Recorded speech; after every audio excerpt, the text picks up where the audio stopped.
Hello दोस्तों, मैं मदन मोहन सेन उड़ान एकेडमी के इस प्लेटफॉर्म पर आप सभी का स्वागत करता हूं।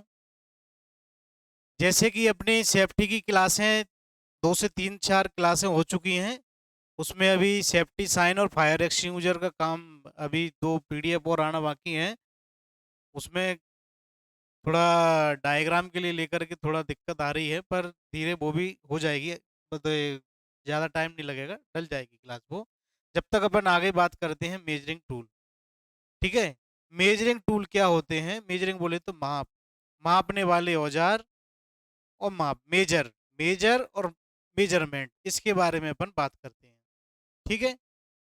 तो ये जो क्लास है, यहाँ से ये मान के चलिए कि आईटी वाले जितने भी स्टूडेंट हैं जो कभी ना पढ़े हों उनके लिए भी इम्पोर्टेंट है, और जो पढ़े हैं उनके लिए बहुत अच्छा रिवीजन का टाइम है। ठीक है। तो अपन बात करते हैं उड़ान फैमिली की तरफ से ये जो पीडीएफ प्रोवाइड की गई हैं, इनको बड़े गहन अध्ययन के साथ अपन स्टार्ट करते हैं। पहले अपन देखते हैं कि अपन को इस क्लास में पढ़ना क्या क्या है, क्या क्या टॉपिक कवर करने हैं। ठीक है। तो इसका पर्पस क्या है, किस पर्पस से अपन इस टॉपिक को स्टार्ट किया, उसके बारे में दिया गया है कि इस पार्ट के अंत तक अपन जानेंगे कि माप की इकाइयाँ क्या होती है, माप क्या होती है, माप की इकाइयाँ क्या होती है। ठीक है। एसआई इकाई कौन सी होती है? एसआई इकाई में मीटर से संबंधित जो भी यूनिट्स हैं, यूनिट कन्वर्जन है, उनके बारे में अपन बात करेंगे। फिर मेजरिंग स्टूडेंट में सबसे पहले जो नाम आता है वो है स्टील रूल का।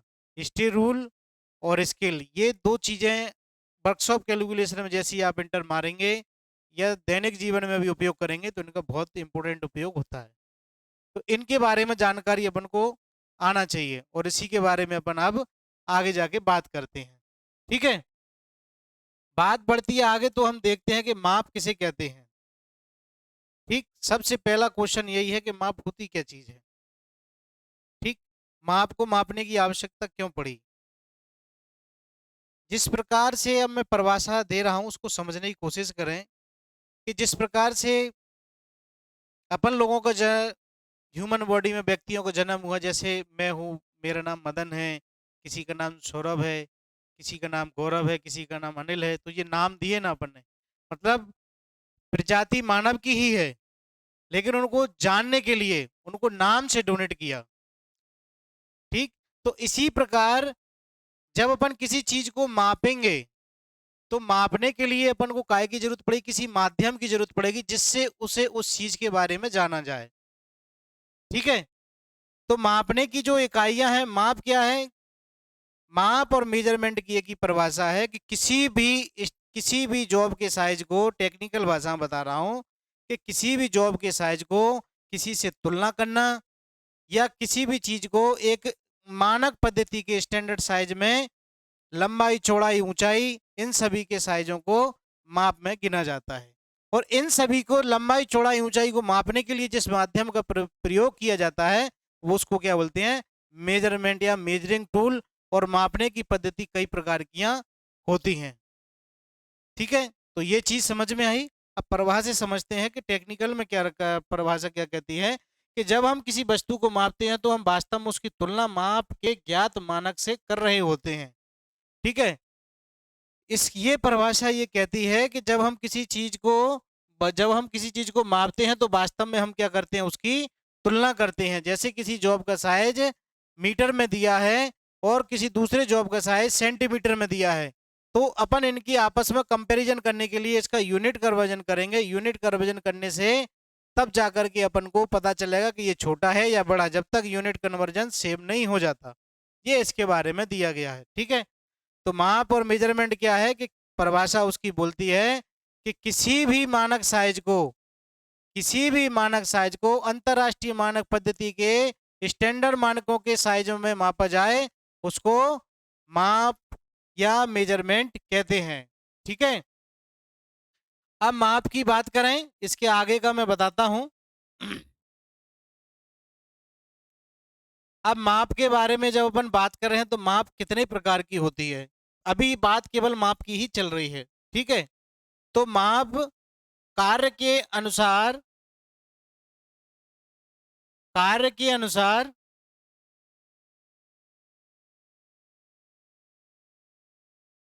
कार्य के अनुसार माप दो प्रकार की होती है। टाइप आगे भी आएंगे। एक होता है, बोले तो 3 4 जैसे तो बनाए जितने बन जाए, जितनी जरूरत है, लेकिन मेन अपन को दो याद रखना है, बहुत से बहुत 3 याद रखना है। जब ये याद रखेंगे तो ये चीज आपको क्लियर करेगी। ठीक है, माप कितने प्रकार के होते हैं? एक होता है कौन सा? लीनियर माप, एक होता है कौन सा? लीनियर माप। और दूसरा कौन सा माप होता है? रेखीय माप। पहला कौन सा होता है? लीनियर माप। और दूसरा होता है कौन सा? कोणीय माप।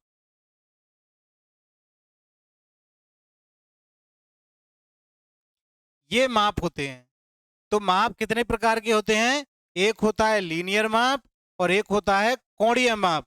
और लीनियर माप और कोणीय माप में क्या अंतर है वो अपन इस बारे में बताते हैं। ठीक है, तो लीनियर माप में जो भी जॉब का साइज अगर लंबाई में मापा जाएगा उसको बोलते हैं लीनियर माप। लंबाई में मापने वाले औजार कौन कौन से आते हैं? एक चीज याद रखना, इनको याद रखना भाई, बहुत इंपॉर्टेंट चीजें हैं। मैं धीरे धीरे करके पढ़ा रहा हूं ताकि नया बच्चा भी जो पढ़ेगा, पुरानों का रिवीजन होगा, नया बच्चे एकदम से बेसिक थ्योरी से अपने आप को कंप्लीट मजबूत कर पाएंगे। ठीक है, तो सीधी माप में क्या आ जाएगा? जैसे मान के स्ट्री रूल, जब अपन स्ट्री रूल का प्रयोग करते हैं, ये दिखाया गया है, तो सीधा डायरेक्ट जॉब पर डायरेक्ट रीडिंग देता है। ठीक है, कौन सा हो गया? स्ट्री रूल। दूसरा एमआई, माइक्रोमीटर। ठीक है, मैं शॉर्ट में लिख देता हूं। और एक होता है बर्नियर कैलिपर। होने को बहुत सारी चीजें होती हैं पर इतना अपन को याद होना चाहिए, ये सब डायरेक्ट मेजरमेंट टूल हैं। ठीक है, अभी याद रखना, इन सब के बारे में बताऊंगा, कंफ्यूज होने की जरूरत नहीं है। जब कोई बच्चा नया थ्योरी पढ़ता है या सीखता है तो उनको ये चीजें नई नई लगती हैं, और पुराने व्यक्तियों को तो एक बार में समझ में आ ही रही होंगी कि मैं लिख क्या रहा हूँ, समझ में क्या आ रहा है। ठीक है, तो अपन को नए लड़कों को भी ध्यान में रखना है, इसलिए मैं एक एक चीज बता रहा हूँ कि जहां जहां दिक्कत आएगी मैं एकदम कंफर्म कर दूंगा। माइक्रोमीटर, बर्नियर कैलिपर, ये डायरेक्ट मेजरमेंट टूल हैं। इनके बारे में अपन अलग से बहुत बड़ा चैप्टर है, उसको कंप्लीट करेंगे। ठीक है, दूसरा होता कोणीय माप। अभी आप समझिए, थ्योरी का यही है। अभी आप सुनिए, इन शब्दों को दिमाग में रखिए कि माई क्या है, बर्नियर कैलिपर क्या है, ये सारी चीजों के बारे में बताऊंगा। कोणीय माप, ठीक है, जब अपन किसी भी जॉब को कोण के आधार पर मापते हैं तो वो कोणीय माप होते हैं। तो कोणीय माप के अंतर्गत क्या आ जाएगा? क्या? बर्नियर बेवल प्रोटेक्टर,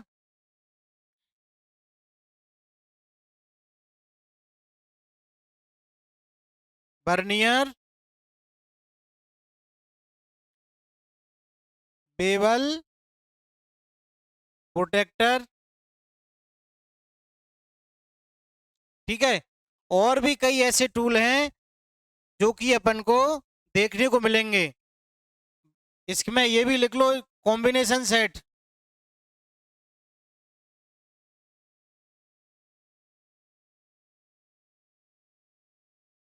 मैं ज्यादा उदाहरण इसलिए नहीं दे रहा हूं क्योंकि अभी बहुत सारे लड़के इन चीजों से परिचित नहीं हो पाए हैं। ठीक है, तो अपन को परिभाषा में केवल यही याद रखना है कि कार्य के अनुसार माप कितने प्रकार की होती है। एक होती है लीनियर माप, दूसरी होती है कोणीय माप। लीनियर माप वो माप होती है जिससे किसी भी जॉब या पार्ट को सीधी रेखा में मापा जाता है। ठीक है, दूसरी होती है कोणीय माप। कोणीय माप को एंगुलर माप भी कहते हैं। ठीक है, तो कोणीय माप मतलब कोण को आधार मानकर कोण के अनुसार उसकी रीडिंग निकाली जाए, उसको क्या बोलते हैं? कोणीय माप के अंतर्गत आ जाएगा। कोणीय माप के उदाहरण है कौन सा? Vernier bevel protractor, combination set. ठीक है, तो इन चीजों के बारे में याद रखना। साइन बार भी है, होने को मैं बहुत उदाहरण दे सकता हूं पर अभी आप इतना ही याद रखिए, क्योंकि जितने वो मार्क जो भी टूल है मार्किंग के जो काम में आते हैं तो आप कंफ्यूज हो जाओगे, इसलिए मैं कम कम कर करके आपको उदाहरण से समझा रहा हूं। अभी आप ये समझिए कि माप कितने दो प्रकार की हो चुकी है। अब बात करते हैं माप की विधियां। माप की विधियां कौन कौन सी होती हैं, ये सारी चीजें नोट डाउन कर लेना। माप की विधियां, एक तीसरी माप भी होती है, उसको बोलते हैं रेडियल माप। तो रेडियल माप के बारे में मैं बता देता हूं। तीसरी माप कोई ज्यादा इंपोर्टेंट भी नहीं है, क्योंकि रेडियल माप कोणीय माप के अंतर्गत ही आ जाती है। पर फिर भी अगर ज्यादा डिटेल में अगर पूछा जाए तो एक रेडियल माप भी आती है, ठीक है।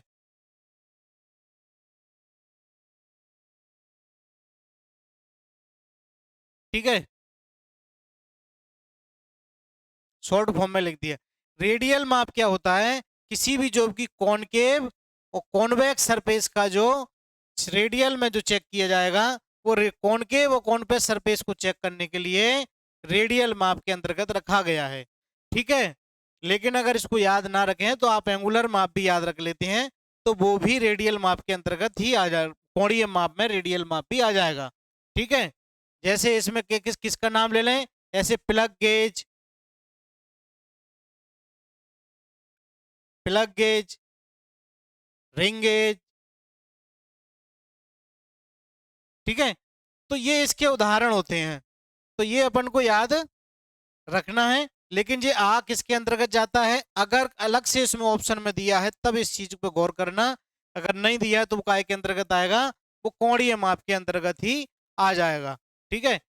मैं बहुत मेहनत के साथ बहुत डिटेल में ये सारी चीजें पढ़ा रहा हूँ, और मैं ऐसी चीजें पढ़ा रहा हूँ जो कि आपको ज्यादा कंफ्यूजन पैदा ना करें, ठीक है। अब माप की क्या कौन कौन कौन सी विधियां हैं, तो माप की अगर विधि की बात करें,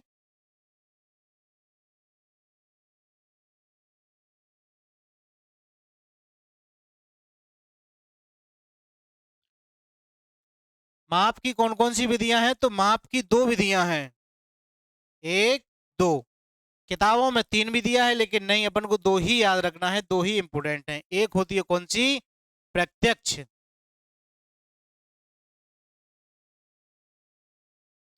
एक होती है प्रत्यक्ष विधि, और एक होती है अप्रत्यक्ष विधि।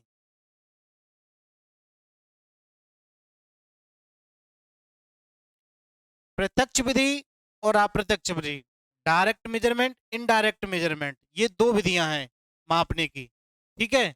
तो प्रत्यक्ष विधि के अंतर्गत जो आएगा, जो टूल डायरेक्ट मापने का काम करते हैं, वो काय के अंतर्गत आ जाएगा, प्रत्यक्ष के अंतर्गत आ जाएगा। जैसे सबसे पहला उदाहरण, जिस विषय के बारे में बात चल रही है अपने स्टील रूल की, तो पहला उदाहरण यही है, प्रत्यक्ष विधि में क्या आ जाएगा, स्टील रूल, ठीक। स्टील रूल, इसमें भी माइक्रोमीटर भी क्या है, माइक्रोमीटर भी डायरेक्ट रीडिंग देता है, बर्नियर कैलिपर भी डायरेक्ट रीडिंग देता है, ठीक है। और अप्रत्यक्ष विधि, अप्रत्यक्ष विधि क्या होती है, जिसमें डिपेंड होकर के किसी दूसरे पर डिपेंड हो, अप्रत्यक्ष मतलब खुद प्रत्यक्ष नहीं हो रहा, अप्रत्यक्ष विधि उसी के अंतर्गत आएगी जो दूसरे पर डिपेंड होकर रीडिंग दे। जैसे कि मैं उदाहरण दे रहा हूं, एक होता है कौन सा, आउटसाइड कैलिपर, एक इनसाइड कैलिपर। ये दो प्रकार के कैलिपर होते हैं। जब अपन इनका यूज करते हैं, तो जब अपन माप लेते हैं, तो माप लेने के बाद अपन इनकी रीडिंग को स्टील रूल पर पढ़ते हैं। तो ये क्या हो गया, स्टील रूल पर डिपेंड हुआ कौन, आउटसाइड कैलिपर, इनसाइड कैलिपर। तो ये क्या हो गया अप्रत्यक्ष विधि में, कि जो दूसरे पर डिपेंड हो, तो जो इसके अंतर्गत क्या आ जाएगा, मैंने बोला ना, आउटसाइड, आउटसाइड कैलिपर और इनसाइड कैलिपर।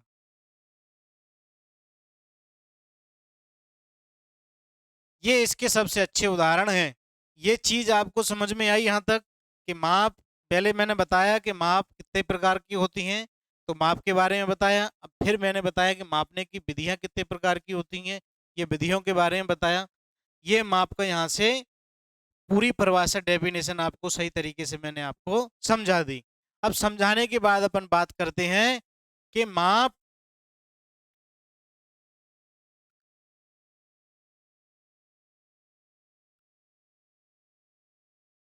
जब भी कोई मेजरमेंट लिया जाता है, वो उस चैप्टर को मैं वर्कशॉप कैलकुलेशन में कंप्लीट कराऊंगा। अभी यहाँ पर आप केवल समझिए बस, डायरेक्ट अपने टॉपिक पर ही चल रहे हैं अपन, हाँ। तो क्योंकि ये पूरा अपने यहाँ पे एक चैप्टर ही है, ठीक है, तो मैं उसको अलग से डिटेल में कराऊंगा, कन्वर्जन भी उसी के अंतर्गत आ जाएंगे, ठीक है। अब मापने के बारे में, मापना हो गया, मापने की विधियां हो गई, दो चीज कंप्लीट हुई। अब तीसरी चीज के बारे में बात करते हैं कि माप को कितने प्रकार से लिया जाता है। ठीक है, तो माप को कितने प्रकार से लिया जाता है?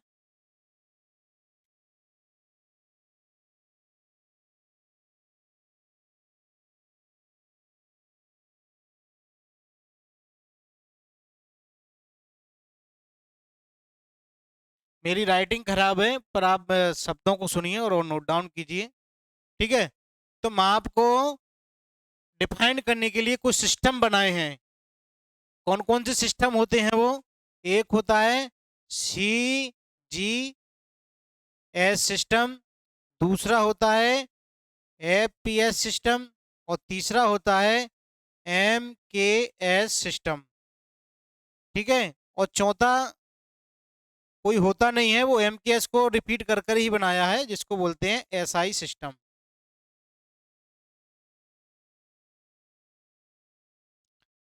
ठीक है, तो CGS, FPS, MKS जो सिस्टम होते हैं, माप को मापने के तरीके होते हैं कि अपन माप को किस प्रकार से कितने बार कैसे अपन मापते हैं।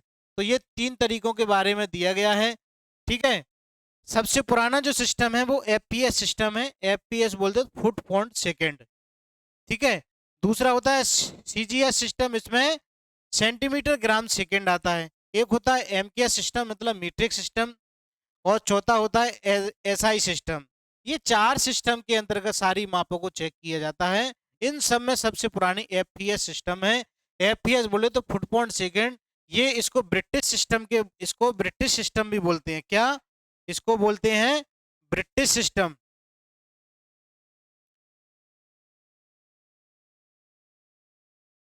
मेरी राइटिंग खराब है, आप थोड़ा समझना और नोट डाउन करते रहना आप वगैरह। ठीक है, तो FPS सिस्टम को ब्रिटिश ब्रिटिश सिस्टम बोलते हैं। ये जो सिस्टम चालू हुआ, ये 1855 में चालू हुआ था। 1855 से अभी तक अपन ब्रिटिश सिस्टम को अपनाए हुए थे, लेकिन समय समय पर बदलाव हुए। बदलाव होने के बाद फिर CGS सिस्टम आया। CGS सिस्टम आने के बाद फिर MKS सिस्टम आया, और आज जो सिस्टम इंडिया यूज करती है, पूरा वर्ल्ड यूज करता है, उसको क्या बोलते हैं? SI system. SI सिस्टम क्या है कि कुछ देश ऐसे ब्रिटेन है तो वो ब्रिटिश सिस्टम अपनाते हैं, और सारे देश कुछ अपनी अपनी यूनिटों में, कोई MM में चेक कर रहा है किसी जॉब को, कोई सेंटीमीटर में कर रहा है। तो इन सब तीन पद्धतियां हैं, तो तीनों में से किसी का यूज कर रहा है। तो इससे क्या होता था कि माप में बड़ी भिन्नता पैदा हो रही थी। तो सभी देश के लोगों ने मिलकर क्या किया? सभी देश के लोगों ने मिलकर के बोला कि ऐसा सिस्टम बनाइए कि चाहे वो जॉब इंडिया में चेक हो, चाहे वो बांग्लादेश में हो, चाहे पाकिस्तान में हो, चाहे वो अमेरिका में हो, चाहे वो चाइना में हो, किसी भी देश में हो, उसका साइज यहाँ भी भई है तो वहां भी भई होना चाहिए। कोई ऐसा सिस्टम बनाइए। तब जाकर के SI सिस्टम बनाया गया। SI सिस्टम के अनुसार जो भी चीजें, जो भी जॉब या पार्ट बनेंगे, वो SI सिस्टम के अंतर्गत बनेंगे, जो कि प्योर क्वालिटी में बनाए जाते हैं। ठीक है, तो मैं बता ही चुका हूं ये। इसका पूरा फुल वीडियो वर्कशॉप कैलकुलेशन की बुक में अपन को जब बनाएंगे तब अपन इसको पूरा बनाएंगे। अभी अपन इतना याद रखते हैं और अपन अपनी थ्योरी पर चलते हैं। ठीक है, तो ये मापने के तरीके हो गए। अब मापने के तरीके में बात करें कि मापेंगे कैसे। ये तो सिस्टम बना दिया, माप बना दी, मेजरमेंट बना दिए, सारी चीज बना दी। तो मापने में सबसे पहले जो यूज होगा वो काय का होगा? सबसे पहला यूज जो होगा वो होगा स्टील रूल का। तो अपन बात करते हैं कि स्टील रूल क्या होता है। स्टील रूल कितने प्रकार के होते हैं? ठीक है, तो स्टील रूल के बारे में जब अपन बात करेंगे तब हम देखेंगे कि स्टील रूल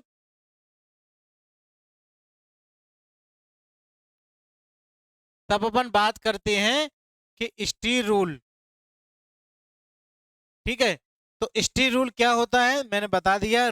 स्टील रूल एक डायरेक्ट मेजरमेंट, डायरेक्ट माप लेने वाला टूल है। इसके द्वारा ली गई माप डायरेक्ट मेजरमेंट के अंतर्गत आती है। और ये बना काय का रहता है? तो स्टील रूल काय का बना होता है? इन शब्दों को नोट कर लीजिए, कोई कंफ्यूज या कोई डाउट रहने की गुंजाइश मत रखिए।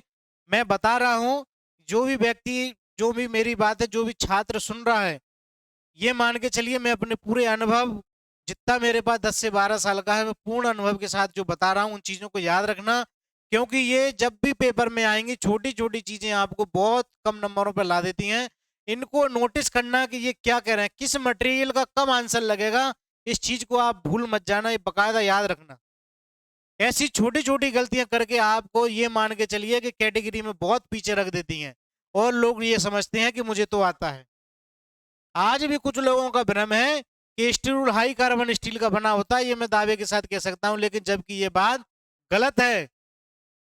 ठीक, तो जो मैं लिखा रहा हूं, जो मैं पीडीएफ में भेजा हूं, केवल उसी को आपको कंठस्थ रखना है और उसको नोट डाउन कर लेना है। अगर नए स्टूडेंट अगर जुड़ रहे हैं या सुन रहे हैं, तो मैं अभी भी बता देता हूं, पुराने लोगों को तो ये मान के चलिए, जो तैयारी कर रहे हैं 4-4 5-5 साल से, तो उनको तो ये सारी चीजें पेपर में एग्जाम में देते देते एकदम भटक रही हैं, तो वो तो समझ ही गए। लेकिन नए लड़कों को मैं आगाह कर रहा हूं, जो कि आने वाले समय में कोई गलती ना करें। ठीक है, तो स्टील रूल क्या है? स्टील रूल काय का बना होता है? स्टील रूल स्प्रिंग स्टील या स्टेनलेस स्टील का बना होता है। ठीक है, याद रखना, स्प्रिंग स्टील या स्टेनलेस स्टील। जब ये दोनों ऑप्शन में ना हो, तब हाई कार्बन स्टील पर अपन को जाना है, क्योंकि हाई कार्बन स्टील क्या है, उसमें जब मैग्नीज की मात्रा मिला देंगे, तब वो उसमें काम करने के योग्य बन जाता है। ठीक है, मैग्नीज नहीं, सॉरी, सिलिकॉन, सिलिकॉन की मात्रा मिला देंगे तो उससे वो काम करने के योग्य बन जाता है। ठीक है, तो ये कंडीशन होती है, तो ये सारी चीजें मालूम होंगी जभी तो स्टील रूल का बना होता है, स्प्रिंग स्टील या स्टेनलेस स्टील का बना होता है। ये लंबाई में 150, 300, 600 में उपलब्ध है। अब एक चीज याद रखना, स्टील रूल स्टील रूल की लंबाई जो है वो इंडस्ट्री में कितना है? 150 से 600। पेपर के क्वेश्चनों को याद रखना, किस तरीके से पूछा जाता है। अगर क्वेश्चन में पूछता है कि स्टील रूल की लंबाई कितनी होती है, तब आंसर लगाना है 150 से 600। और अगर पूछे कि सामान्यतः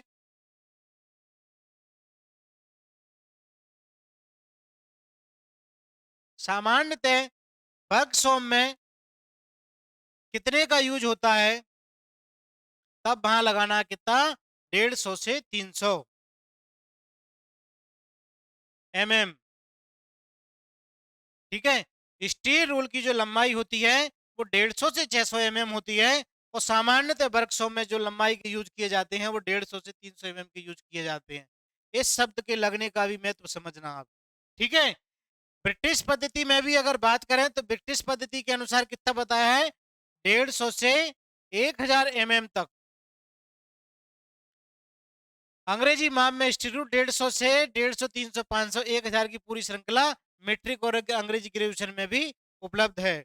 ठीक है, मीट्रिक पद्धति में भी इस कितने तक है? 1000 mm तक। जब भी क्वेश्चन में पूछा जाएगा, वो पहले ही लिख देगा अंग्रेजी माप में स्टील रूल की लंबाई कितने तक है?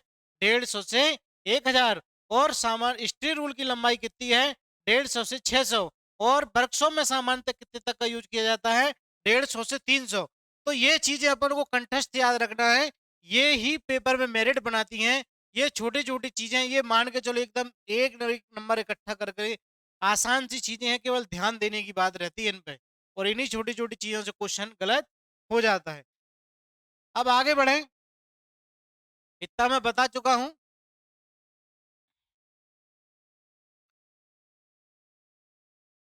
ग्रेजुएशन के साथ उपलब्ध होते हैं। अब आप बात आती है स्टील रूल के प्रकार, कि स्टील रूल कितने प्रकार के होते हैं। ठीक है, तो स्टील रूल के प्रकार के बारे में बात करते हैं कि स्टील रूल कितने प्रकार के होते हैं। तो स्टील रूल के प्रकार के बारे में बात कर रहे हैं। ठीक है, मैं एक एक चीज को, मैं अभी भी कह रहा हूँ, यूट्यूब पर कहीं भी जाके देख लेना, इतनी डिटेल में, इतने स्वच्छ तरीके से एक एक डाउट को क्लियर करते हुए कोई थ्योरी पढ़ाने वाला व्यक्ति आपको मिलेगा नहीं। मिलेगा कौन सा? ये टॉपिक यहाँ से उठाया, वो टॉपिक यहाँ से उठाया, एकदम रिदम के साथ पूरी थ्योरी किसी ने नहीं डाली। मैं वादा कर रहा हूँ आप लोगों से कि पूरी की पूरी थ्योरी डाली जाएगी। ठीक है, प्रकार के बारे में बात करें कि स्टील रूल कितने प्रकार के होते हैं, तो सबसे पहला आता है फ्लेक्सिबल स्टील रूल।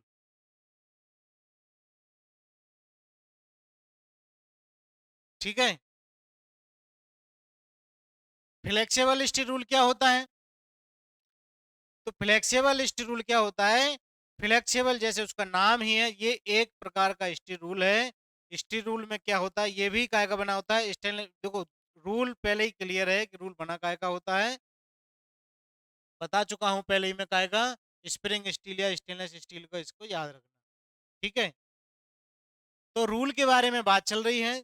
तो रूल के अंतर्गत सबसे जाते हैं अपन, सबसे पहला प्रकार कौन सा है, flexible steel rule. Flexible steel rule जैसा प्रकार है वैसे ही नाम दिया जाता है इंडस्ट्री में। ठीक है, फ्लेक्सिबल मतलब ये जो स्टील रूल है, ये क्या होता है, फ्लेक्सिबल होता है। ये क्या करता है, थोड़ा झुक जाता है। फ्लेक्सिबल मतलब टेढ़ी आड़ी जगह पर भी इसका यूज किया जाता है, क्योंकि ये फ्लेक्सिबल होता है, आसानी से वहां पर पे प्रयोग में लाया जाता है। तो फ्लेक्सिबल स्टील रूल जो होता है, ये भी कितने तक होता है, ये 150 से 600 mm तक का होता है। और इसका जो प्रयोग क्या है, इसका प्रयोग कहाँ करते हैं, टेढ़ी आड़ी जगह पर। कहाँ, टेढ़ी आड़ी जगह, इंग्लिश में बोले तो कॉनकेव और कॉन्वेक्स। कॉनकेव और कॉन्वेक्स जगह पर भी इसका प्रयोग किया जाता है फ्लेक्सिबल स्टील रूल का। रूल के बारे में मैंने आपको बता दिया। अब मैं प्रकार और उनका जो प्रयोग है, मैं ये पूरी कहानी नहीं बता रहा कि रूल इतने प्रकार का के रूल होता है। फ्लेक्सिबल स्टील रूल होता है, फ्लेक्सिबल स्टील रूल ये एक तरह का नरम मेटल का बना होता है, जो कि 150 से 600 mm तक का होता है। ठीक है, ये 1 2 इंच तक का पाया जाता है। इसमें 1/32 इंच, 1/64 इंच, ये बराबर भागों में बटा रहता है। ये पूरी कहानी नहीं, जो मेन चीज है उसके बारे में बात करते हैं, जो कि पेपर में आता है। ठीक है, इससे से आपका काम चल जाएगा, आपको कहीं भी विफल होने की इसमें कोई जरूरत नहीं पड़ेगी। दूसरे की अगर बात करें, फ्लेक्सिबल रूल के अलावा दूसरा रूल है, कौन सा है, दूसरा रूल आता है संकीर्ण स्टील रूल। संकीर्ण स्टील रूल को बोलते हैं क्या, नैरो रूल।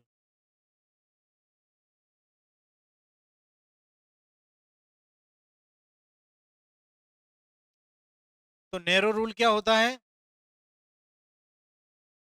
देखो नाम से ही पता चल रहा है, नैरो नैरो बोले तो संकीर्ण जगह, जटिल जगह। हम्म? तो नैरो रूल का उपयोग कहाँ किया जाता है, तो नैरो रूल का उपयोग, स्टील रूल का उपयोग कीवे की गहराई, छोटे डाया की गहराई को मापने के लिए किया जाता है। ठीक है, नैरो स्टील रूल का उपयोग कायम करते हैं, कीवे की गहराई, छोटे डाया की गहराई को मापने के लिए किया जाता है। जॉब के ब्लाइंड होल, जहां साधारण स्टील रूल नहीं पहुंच सकता। इसकी चौड़ाई लगभग 5 mm, मोटाई इसकी 2 mm होती है। ठीक, इसको बहुत ही इंपॉर्टेंट है, ये पेपर में पूछा जाता है। तो नैरो रूल की चौड़ाई कितनी होती है, देखो जैसा उसका यूज है, नैरो है, तो नैरो यहाँ नहीं बोला मैंने संकीर्ण, यहाँ बोला मैंने फ्लेक्सिबल। मतलब फ्लेक्सिबल मतलब कि वो तोड़ने मरोड़ने पर वो टूटे ना एकदम से, तो वो फ्लेक्सिबल में आ जाता है। फ्लेक्सिबल का उपयोग मैंने बताया था कॉनकेव या कॉन्वेक्स सरफेस पर इसका यूज किया जाता है। फिर मैंने बताया कि नैरो रूल, नैरो रूल क्या होता है, नैरो रूल छोटे आकार का होता है, इसकी लंबाई भी छोटी होती है। इसकी लंबाई कितनी होती है, इसकी लंबाई होती है 150 से 300 mm के बीच में। ठीक है, इसकी लंबाई कितनी होती है, 150 से 300 mm के बीच में होती है। और नैरो रूल का उपयोग कहाँ किया, और इसकी जो चौड़ाई होती है ये 5 mm और उसकी मोटाई 2 mm होती है। ये पेपरों में बार बार पूछी जाती है कि नैरो रूल की चौड़ाई लगभग कितनी होती है, तो नैरो रूल की चौड़ाई हर किताब में दिया है, ये तो 5 mm ही होती है। ठीक है, इसका उपयोग कहाँ किया जाता है, इसका उपयोग कहाँ करते हैं, जहां ब्लाइंड होल हो, क्योंकि इसकी चौड़ाई कम है, तो ब्लाइंड होल में आसानी से चला जाता है। ठीक है, और दूसरा प्रकार, एक पेपरों में लाइन पूछी जाती है कि जहां साधारण उपयोग में नहीं लाया जाता, जहां साधारण रूल उपयोग में नहीं है, ये भी लिखा है, जहां साधारण उपयोग नहीं पहुंच सकता, वहां पर इसका उपयोग किया जाता है। ये लाइन याद रखना, ये पेपर में आ चुकी है कि साधारण स्टील रूल नहीं पहुंच सकता, वहां इसका यूज होता है। ठीक है, वहां इसका यूज होता है, ये चीज आप याद रखिए। ठीक है, ये पेपर में लाइन डायरेक्ट आती है। ठीक है, ये मैंने आपको बताया कि नैरो रूल क्या होता है। ठीक है, नैरो रूल के बाद आता है दूसरा रूल है,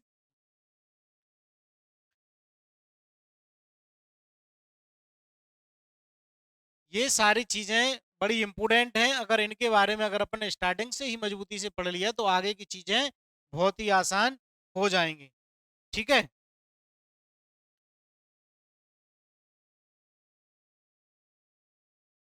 नैरो रूल के बाद में आता है कौन सा? Short rule. कौन सा रूल है? Short rule. इसके नाम से ही पता चलता है कि शॉर्ट, शॉर्ट बोले तो छोटा रूल। यह एक प्रकार का छोटा रूल होता है। इसका प्रयोग छोटे छोटे संकीर्ण ग्रुप कीवे वगैरह में जॉब की चौड़ाई या लंबाई को या गहराई को चेक करने के लिए किया जाता है। ठीक है। इसके बारे में दिया गया है कि इसकी लंबाई 1/4 इंच, 3/8 इंच, 1/2 इंच, 3/4 इंच और 1 इंच के बीच में होती है। और एमएम की अगर बात करें तो इसकी लंबाई 5 से 25 एमएम तक की इसमें 5 पत्तियां होती हैं। ठीक है। तो शॉर्ट रूल का एक क्वेश्चन पेपर में आ चुका है। इसमें दिया भी होगा कहीं, ये 5 छोटे रूलों का सेट होता है। और शॉर्ट रूल का प्रयोग कहाँ किया जाता है? शॉर्ट रूल का प्रयोग छोटे छोटे चित्त गहराइयों को मापने के लिए किया जाता है। इसमें 5 पत्तियां होती हैं, ये दिखाया गया है। ये 5 पत्तियां होती हैं, जिस साइज का उसमें डालना है उसमें इस पत्ती को फंसा करके इसमें उसमें कीवे वगैरह में डाला जाता है और उसका साइज चेक किया जाता है। ठीक है। अब अपन आगे बात करते हैं तीसरा रूल। तीसरा रूल कौन सा होता है? Taper rule.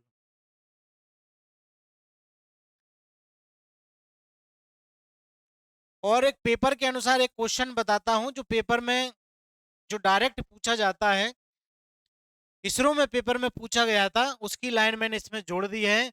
ये ये कि इसका उपयोग शेफर मिलर और टूल और डाई वर्क पर मशीनिंग ऑपरेशन के खांचे, शॉर्ट रूल, रेसिसेस, कीवे आदि को मापने के लिए उपयोग में लाए जाते हैं। ये बहुत इंपॉर्टेंट लाइन है। ये डायरेक्ट की डायरेक्ट इसरो में मेरे से पूछी गई थी, तो वो बहुत पुराने टाइम से है। ये क्वेश्चन बाकायदा रिपीट होता आ रहा है। क्या? कि शॉर्ट रूल, शॉर्ट रूल के बारे में मैंने आपको सारी चीजें पहले बता चुका था, लेकिन ये चीज जोड़ना भूल गया। कौन सी? कि शेफर मिलर और टूल और डाई वर्क में मशीनिंग ऑपरेशन के खांचे, शॉर्ट शोल्डर, रेसेसेस, कीवे आदि को मापने के लिए काय का प्रयोग किया जाएगा? शॉर्ट रूल का प्रयोग किया जाएगा। ठीक है। रूल होल्डर के स्लॉटेड सिरे में आसानी से डाला जाता है और हैंडल के अंदर तक नुकीले नट से थोड़े से मोड़ से कटोरियों से इसको जकड़ा जाता है। जो पत्ती होती है, इस पत्ती में इस करके इसको फंसा देते हैं तो शॉर्ट रूल में ये पत्तियां फंस जाती हैं और उसका अपन साइज में कीवे वगैरह में डाल देते हैं और उसका साइज चेक हो जाता है। ठीक है। अब अपन आगे बात करें,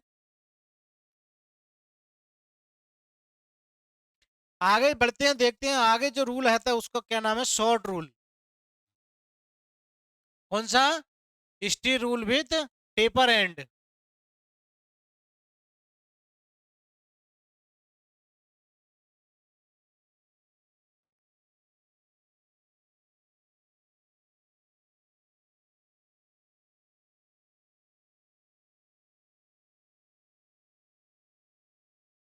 टेपर रूल, टेपर एंड के साथ जो रूल होता है, मैंने बोला जैसा नाम वैसा काम। ये टेपर इसका दिया गया है, देखो दिया गया है टेपर, ये सीधा है, इधर से टेपर में है। जब ये टेपर में है तो टेपर रूल का यह नियम भी सभी यांत्रिक पसंदता है, क्योंकि इसका पतला छोटे छेद, संकीर्ण स्लॉट, खांचे, अवकाश आदि में आसानी की अनुमति देता है। ये 2 इंच की ग्रेजुएशन स्ट्रेंथ, 1 बटे चौड़ाई टेपर में होता है। स्टील रूल की सटीकता बनाए रखने के लिए महत्वपूर्ण इसके किनारे और छतों को सुरक्षित बनाया जाए, ये बारे में दिया गया है। ठीक है। टेपर रूल, तो टेपर रूल के बारे में क्या दिया गया है? जिसकी एंड क्या होती है? टेपर होती है, जिसको दिखाया गया है। इससे क्या होता है?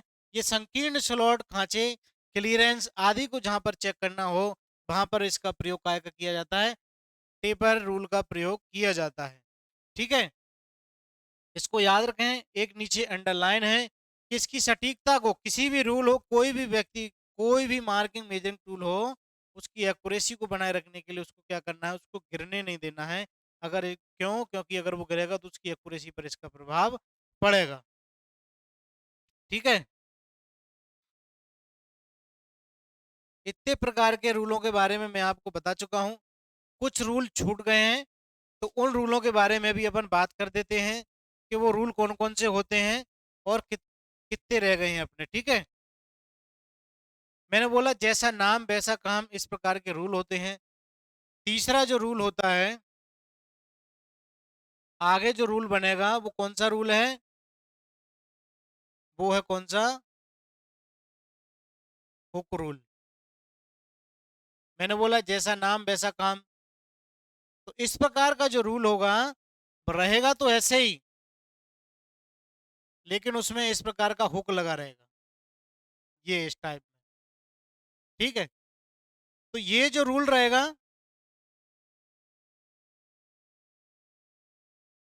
ऐसे इस पे ग्रेजुएशन वगैरह बनी रहेंगी, छोटी छोटी छोटी छोटी छोटी। ठीक है, तो हुक रूल, तो हुक से भी पता चल रहा है कि जब भी अपन किसी कीवे वगैरह की माप लेना हो तो हुक रूल का प्रयोग अपन करते हैं।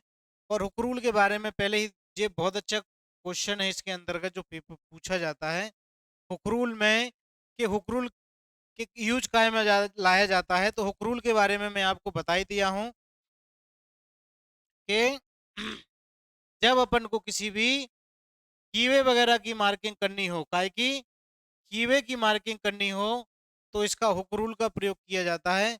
हुक रूल को, ठीक है, तो ये हुक रूल के बारे में दिया गया है।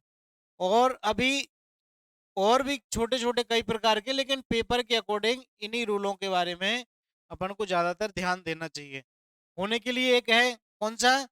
Steel tape. स्टील टेप, अब स्टील टेप क्या क्या होता है? इसकी लंबी दूरी मापने के लिए स्टील टेप का उपयोग कहाँ किया जाता है? लंबी दूरी मापने के लिए।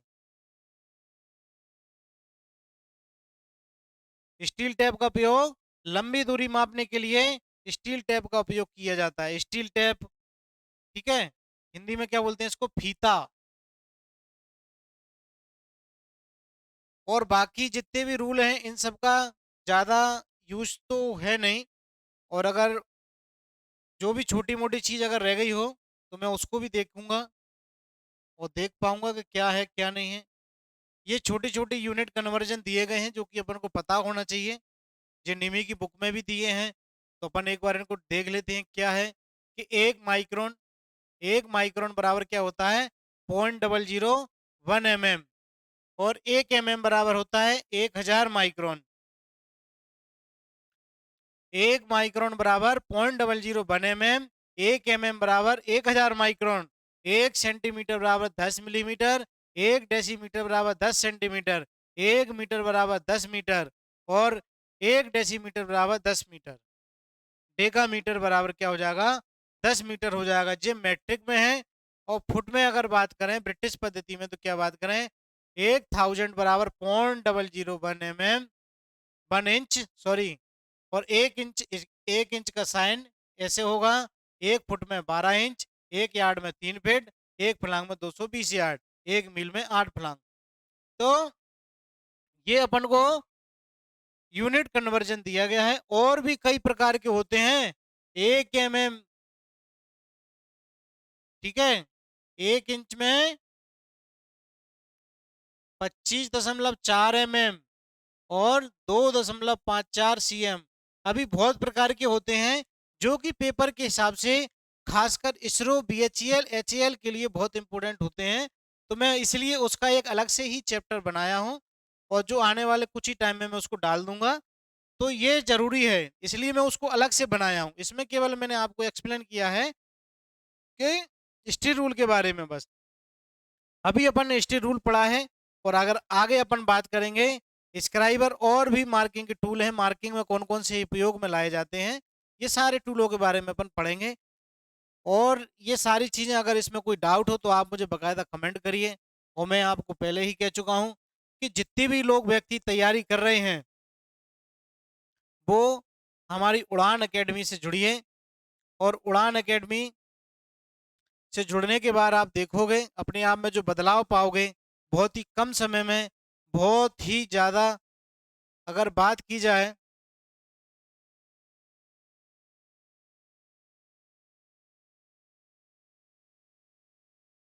ये सारे बैचेस हैं उड़ान एकेडमी के।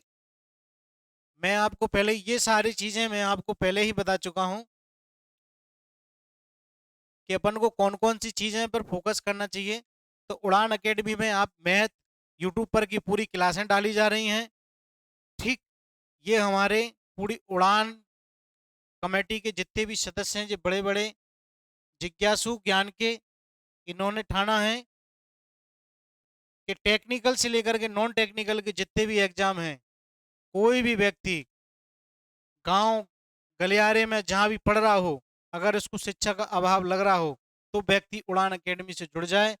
उस व्यक्ति को पूरी जानकारी बिल्कुल जीरो लेवल से, ये मान के चलिए कि ये एमपी का बहुत ही इम्पोर्टेंट प्लेटफॉर्म है उड़ान अकेडमी, जो कि भोपाल में अवस्थित है।